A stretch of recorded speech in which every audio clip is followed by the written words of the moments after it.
here tonight, Mr. Stone John, and also one of our players, Peter Pearson, um, having won the first game against Dominica 1-0.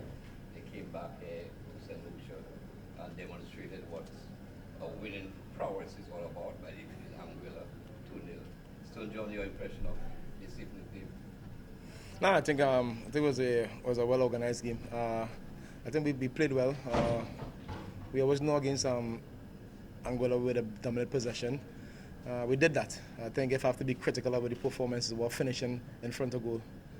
I think we could have done better in terms of finishing in the final third. But I think our overall performance was a lot better than before, and we're building and building every game. So it's fantastic.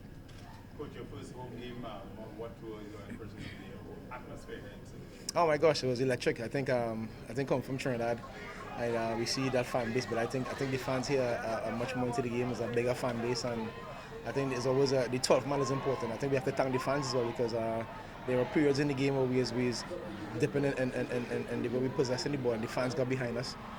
Saw them do the Mexican wave, and they got behind the team, and the team built up a momentum, and we got the 2 goals we needed to finish the game. It's really a matter of weeks since you've taken over the team.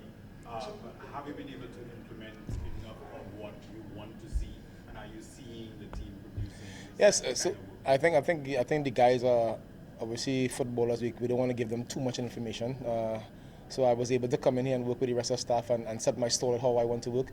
I think I had to hit the ground running. It was a short couple of weeks for us to implement the way I want to play and the way I do stuff. And I think the players took it on board really well. I think we have a couple more weeks or a couple more months to build on the way we want to play, and for the guys to buy in a bit more of the way I want to play and the way I do stuff as well. One follow-up, you've won the group with this victory this evening, advancing to the World Cup playoffs. Is that job done? What's next in terms of how you build a team and what you do in terms of? I think we still have a lot of work to be done, especially the next level. I think we're going up to another level, a different tier. We'll be playing against much better opposition, and I think we have to really buckle down and put our squad together so we can compete. Like I said, it's about competing. I think in St. Lucia we have a lot of players around the world, a lot of players locally as well too. We just need to have them in that environment, and that professional environment, and look after the players as well too. But I think it's something we can build on. We don't want to get ahead of ourselves. We need to keep our feet grounded and prepare for next year, please God. Yes, coach. So that you use a lot of latitude with your bench. Yeah. You got in the depth, So are you confident in the ability of these players that they could fit in? That they were changing roles. So Yes, of course. So is it a versatile team? We have a very versatile team. We have a lot of good players. We have a lot of good talented players. But we just need our players, especially local players, to be in that environment. I think is going to take them to get a lot fitter, a lot stronger. Obviously, the nutrition side of the game, we have to be prepared for that as well too. I think it's part of the game too. But talent is here in abundance in St. Lucia, so we have to tap into it. There's also a lot of international players since I've gotten here. They're reaching out to play for St. Lucia as well too, so that is even better for us. So the competition is always there, and I think once the guys are coming out and giving 100% and they really want to play for the country, they will get a chance to play. Just one follow-up. You mentioned that you're going to have stiffer opposition in the coming games, and with the finishing, is that one area that you would look to build upon the finishing, the goal scoring? Yeah, I think so, definitely. I think for over the course of the both games, we had a lot of chances, and we just couldn't finish in the final third. I think it's something in football that, I was a striker as well too, and obviously it's something, like I told you guys downstairs, fantastic performance over the 2 periods of time, but if I have to be critical, we have to get better in our finishing in the final third. We have to be a bit more composed as well. Pearson, your impression of today's game? Are you No, just following up what Coach said, we're taking into what he's trying to build, and I felt like we did that. It's going to take time. It's going to take, a lot of guys for us to come together and really build on what he wants. And today, again, it showed. Like he said, we need to get better at finishing, and I know over the time that we're going to get better with that. And it's going to we're going to keep producing. It's going to get better and better as long as we try to keep listening to what he says and moving forward in a good direction. So I think we made a good step forward to, move in that way. Also, you have been with the team for just all in about 3 weeks. How do you relate to them and the cooperation that you have with the team? I think the guys bought into my philosophy really well. I think it's very demanding. After playing at a certain level and after coaching at a high level as well too, I think we know football. If you're not willing to do the work for the team, like I say, the dirty bit for the team, it won't be part of the team. Simple as that. I think going on the past that we have players who don't want to work for the team or don't want to play for themselves. I think we're trying to build a team, we're trying to build a family. And as long as you want to work hard for the cause, I think it will be part of it. If you don't want to, then it won't be part of it. Simple as that. And I think a lot of the guys bought into it, and they have an idea of my philosophy and how I want to work and how we do stuff. There's a lot of stuff need to be changed, but it's going to take time. Everything is a process. Nothing happens overnight, so everything is a process for us to build together as a team. Two questions for the coach, one for you, Peter. But let's start with you, coach. Structurally, this evening, you started a team which has a number of players who normally play.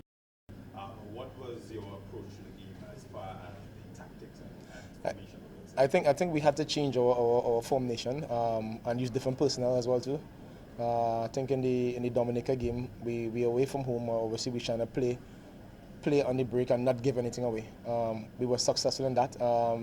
I think coming here against Angola, I knew to myself that we'll have a lot of the possession.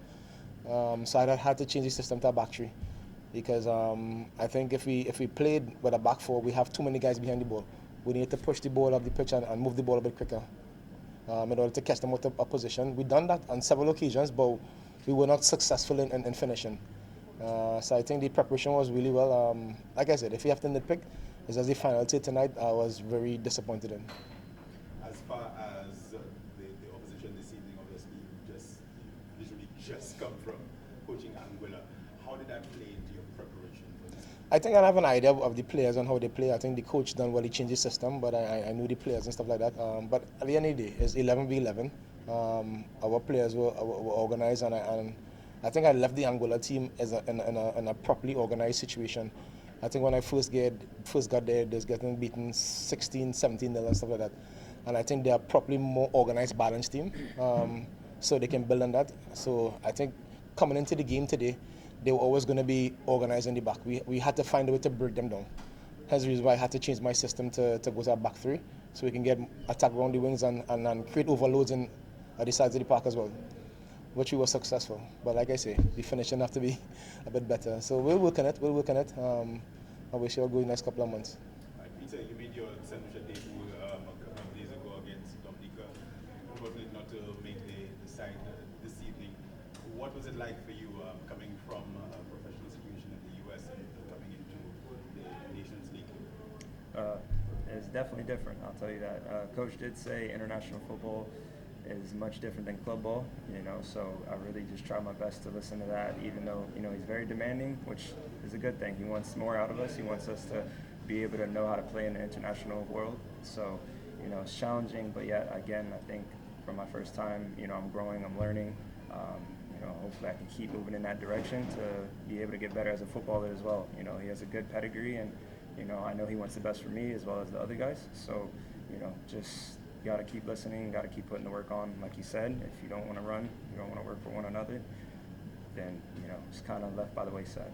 Support you. This final question for Peter. You've been receiving a lot of support from back in the U.S.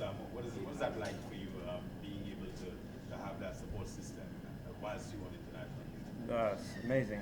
Everybody always wants support, whether it's from family, friends, from afar, people you don't know. So, it's always good to have people really just trying to push you to, keep growing in the game, to keep reaching higher heights. And again, I know he wants that for us as all as a whole. So it's definitely amazing. And again, tonight in the stands, that's another thing. The support was amazing, and hopefully we can keep giving them something for them to be able to keep showing that. Dave, and then final question for you, Reggie. Coach, any jubilation beating your former team? Excuse me? Any jubilation beating your former team? Nah, I think it's a situation that I have a job to do. I was at Angola and I gave them my everything for 18 months. And now I'm here at St. Lucia, so I have a job to do here, and I think we need to look at that as well. But there's no hard feelings. You know how feelings for Angola, but I have to do a job. Yeah, that's one thing. It's a fresh start. It's building up a new coach. You know, the goals, the aspirations. But in terms of the camaraderie of the team, how does it feel as you all as players, coming in fresh now to wanting to take this team to highest, especially with that kind of crowd support. Yeah. So you'll be expecting. But how is the zeal, the feeling among the players, camaraderie? The feeling honestly is great. Trying to start something new, like Coach said. He's trying to build new things, and from starting from scratch is kind of an exciting thing. You want to kind of start from the ground up and make it into something amazing, and I think that's what we're trying to do. And we definitely feel that in the locker room, and I hope everybody feels the same way as I do, and to keep wanting to get better and better. And it's just an amazing feeling. Hopefully, we can keep doing that. I thank you guys. In